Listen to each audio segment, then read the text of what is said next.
Welcome to Man Does Tech, where I solve the problems you didn't even know you had. You start by centralizing your inputs, import CSVs, copy-paste tables, or use import data/import range. Clean column headers and convert inconsistent dates and numbers so formulas behave. Once done, lock that raw data sheet or mark it read-only to prevent accidental changes. Use simple helper columns for status or tags because downstream filters depend on consistent types. Make sure to remove merged cells and trim spaces. Small cleanup now saves hours when building pivot tables and charts. Next, transform raw inputs into a reporting-ready model. You should create a separate sheet with query or filter results and add calculated columns for metrics like conversion rate or running total.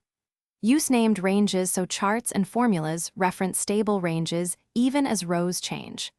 Once your summary table is stable, create pivot tables to aggregate by date, category, or user. Make sure to document each transformation line briefly in a side note so you can trace logic later.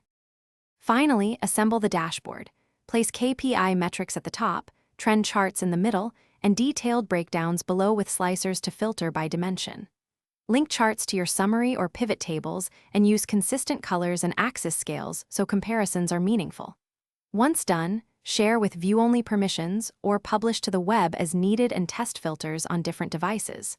Troubleshooting tip: if charts show blanks or wrong aggregations, check that named ranges match updated table sizes and that source columns are still correct types. Thanks for watching. If you found this helpful, don't forget to like and subscribe.